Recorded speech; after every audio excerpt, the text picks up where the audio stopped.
after the building on Billingsley Terrace partially collapsed, leaving its side exposed like a dollhouse. Many questions remain. You can see what first responders were dealing with in this drone video released today by the FDNY crews searching the rubble yesterday for potential victims. Thankfully, there were no serious injuries. We have team coverage tonight. Fox 5's 𝗧𝗛𝗓𝗕 starts us off live in the Morris Heights section of the Bronx. Arthur? Well, Steve, Natasha's considerably more quiet here tonight. Let's show you the scene here. The reason for that is because they now know that nobody was trapped underneath. With that, tonight we started looking at the records of the building, and it has not been a great look. The Department of Buildings showing in the last 2 years alone over 170 complaints have been filed at this building, over 100 violations, but the commissioner of the Department of Buildings emphasizes there were only 7 open violations at the time of this collapse yesterday, and that none of them suggested any structural problems with this building. New video shows the building collapse before it actually came down. This from an onboard camera of an MTA bus. People on the ground are looking up. Then the scaffolding tilts out and is crushed by the collapsing wall of the building on Billingsley Terrace.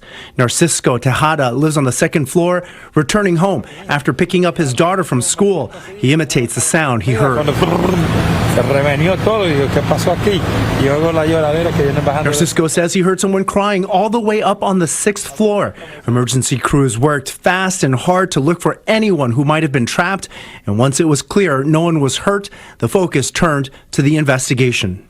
Clearly, brick removal was planned to be done. 𝗙𝗢𝗟𝗢𝗪 is president of 𝗙𝗢𝗟𝗟𝗢𝗪 Engineering.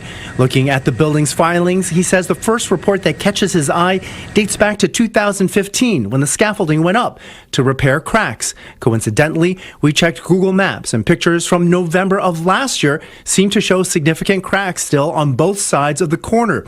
And the key here, 𝗙𝗢𝗟𝗢𝗪 says, is that the masonry, or brick exterior in this case, supports the weight of the building. So repairing the weight-bearing masonry requires expertise. Knowing that what kind of building you're working on comes from experience typically. Whether it's ever communicated to the actual guys doing the demo is a pothole in the whole process. Looking at the videos and stills and filings combined leads 𝗙𝗢𝗟𝗢𝗪 to say the city will know pretty quickly what went wrong and is likely focusing on the workers on site and what they were doing right before the collapse. I would say it would start with the workers at the site. Why is that? Well, they're the ones that are cracking open the egg, right? Anytime you're removing masonry on a load-bearing structure, you have to maintain the load paths for the weight of everything to get to the ground.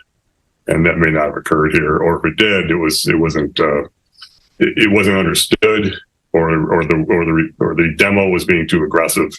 With the rescue operations over now and the private lives of the apartments sitting exposed, officials are just glad nobody was found underneath the debris. It was just remarkable when you think about it, because there was an active bodega that was on that corner.